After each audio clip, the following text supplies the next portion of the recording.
Bonjour les humains, 2 mai, 2 mai 2025. Encore une petite vidéo avant d'aller dormir. Je travaille ce soir, donc il faut que je fasse une sieste. Alors, dans la playlist, oh, il fait bon, et maintenant il y a plein d'insectes. Oh, l'humain n'est jamais content, jamais. Oh. Les insectes, vous pouvez sortir en hiver, quand nous on a besoin d'être à l'intérieur, c'est compris. Et quand il fait bon, eh ben, vous restez bien dans les arbres pour pas vous prendre un coup de soleil, s'il vous plaît. D'accord? Ça m'étonnerait que ça marche, mais comme je crois au miracle, on peut toujours essayer. Voilà. Donc, dans la playlist, j'ai une enquête, épisode numéro 39. Maintenant, le vent se lève, il va falloir que je coince tout. Oh, quel complot. Un autre détail de même nature, ça va tomber, ça va pas tomber. Ça allait très bien pour la vidéo précédente. Qu'est-ce qui se passe? Oh, c'est pas vrai. Oh Seigneur, un coup de main, s'il te plaît. Non, d'une pipe en bois.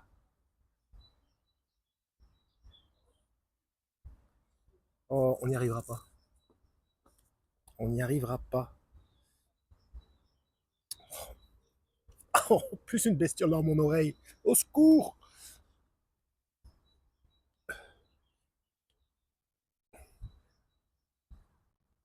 Bon, ce sera peut-être un peu de travers, mais au moins ça tient. Voilà, un autre détail de même nature, voilà, ça m'a perturbé. Tout aussi petit, mais lui aussi essentiel, se retrouve sur une autre question, celle du fameux lieu où se réunissent les apôtres à Jérusalem pour la scène, et après la mort et la résurrection de Jésus. Notre critique propose comme lieu alternatif la maison de la mère de Marc. Ce Marc s'appelle en fait Jean et sera surnommé Marc par la suite pour le différencier justement des autres Jean qui existent dans les évangiles. Donc, c'est ce que je vous dis depuis pas mal de vidéos, les noms, ce sont des fonctions. Hein. Donc, selon, et c'est pour ça que je vous invite à regarder, pour ceux qui n'ont pas encore vu, mon annonce par rapport à ça, la chaîne Arkenoia, oh, j'aurais pu vérifier entre deux vidéos, Arkenoia, je crois. Hein. Arkenoia. Bref, parce qu'il fait bien la différence et du coup c'est beaucoup plus clair. Hein. C'est la faute des traducteurs. C'est la faute des traducteurs, du moins ceux. Bon, j'aime à penser qu'ils n'étaient pas tous malveillants. Mais bon, ça a commencé, cette histoire a commencé avec Saint Jérôme quand il a traduit ça en latin. Hein, je suis désolé. Hein. Je suis désolé. Après, je ne sais pas comment il l'a traduit en latin, mais normalement, euh, quand c'est l'Éternel, c'est Yahweh. On est sûr que c'est le Créateur. Mais quand c'est Elohim, il faut voir si le verbe derrière est au donc Elohim qui est systématiquement traduit en français par Dieu, alors que parfois ce sont d'autres dieux, des petits dieux entre guillemets, donc des démons qui se font passer pour des dieux. Et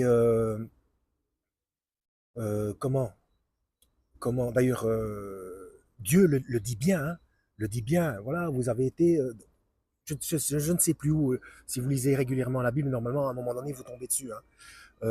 Donc vous avez préféré servir vos Elohim, donc, vous voyez, servir vos dieux quoi. Donc Elohim est traduit par Dieu et on ne sait pas si c'est le créateur ou pas. Il faut voir le verbe qu'il y a derrière et le contexte. Et quand c'est l'éternel, c'est Yahweh. Et quand c'est Yahweh, c'est Yeshua, c'est le Christ. C'est fou, hein. Oui, si vous êtes musulman, je sais, ça va vous faire dresser les cheveux sur la tête, mais allez voir ma playlist, la Trinité. Il faut bien comprendre ce qu'il en est et c'est pas compliqué si vous êtes musulman que vous regardez cette vidéo. Euh, allez donc décortiquer votre sourate, le verset 171, donc 171 de votre quatrième sourate, la sourate Anissa, la sourate des femmes. Si c'est Kalimet Allah, si c'est le... Il y a encore un souci par rapport au personnage. Hein, mais allez voir ma playlist paradoxe eschatologique. Mais rien que pour cette fonction-là, donc verbe et esprit, donc Kalimet Allah et Ruh, donc donc parole de Dieu et esprit de Dieu. Et juste avant, c'est un simple messager. Non. Votre parole, c'est vous, votre esprit, c'est vous. Donc, si Issa, Issa entre guillemets, hein, parce que ça aussi en arabe, c'est Yassou. Alors, qu'est-ce que cet Issa vient faire dans le Coran? Il aurait fallu écrire Yassou si c'était vraiment lui. Mais bon, Issa bin Maryam, donc Jésus, entre guillemets, fils de Marie, est Kalimat Allah et Rou, donc le verbe et l'esprit de Dieu. Donc c'est Dieu. C'est les deux fonctions. Voilà, votre parole et votre esprit, c'est vous, c'est pas quelqu'un d'autre. Voilà. Ce n'est pas de l'association, hein. C'est une capacité de dissociation. Si Dieu n'est pas capable de se dissocier, il n'est pas omnipotent. Il n'est pas puissant alors, il n'est pas tout puissant. Il faut, mais bon, je digresse. Digresser du verbe digresser, hein, aller un peu partout. Hein. J'ai pas digresse, hein. Je parle pas de, hein, des problèmes adipeux, n'est-ce pas? Bon, on continue.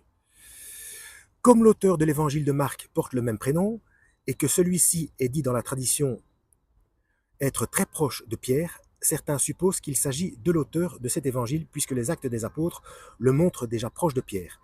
Mais ce n'est qu'une supposition sans preuve.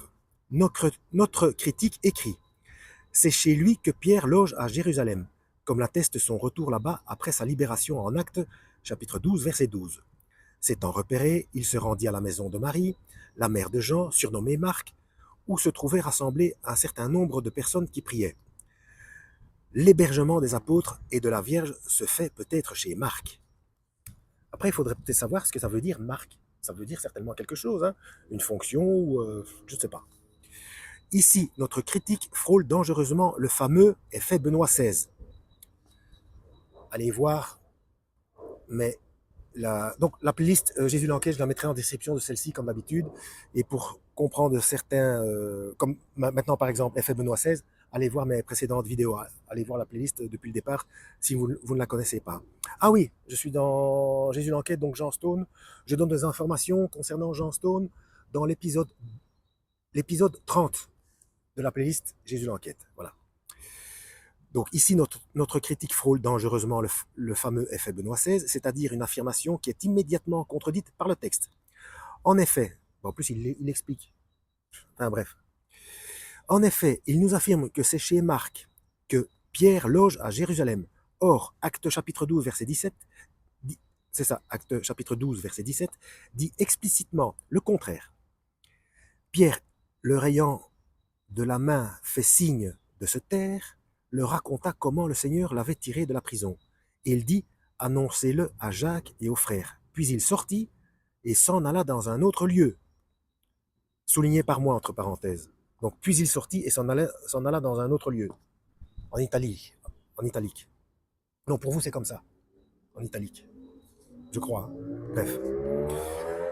Loin d'habiter chez Marc, Pierre passe en italique, simplement chez lui, car il sait qu'un certain nombre de disciples sont là en prière pour les rassurer sur son sort et leur apprendre la bonne nouvelle de sa libération, entre guillemets, miraculeuse. Donc, je mets les italiques aussi pour ceux qui ne connaissent pas, parce que peut-être qu'il y a une nuance à comprendre dans le texte, hein, je ne sais pas. Mais cette libération ne passe pas inaperçue. Comme le disent les actes, Hérode s'étant mis à sa recherche et ne l'ayant pas trouvé, interrogea les gardes et donna l'ordre de les mener au supplice. Ça, c'est dans Actes chapitre 12, verset 19. Ce détail semble également, hélas, très véridique. Dans sa rage de voir Pierre lui échapper, Hérode n'hésite pas à faire tuer les gardes qui ont commis cette bévue.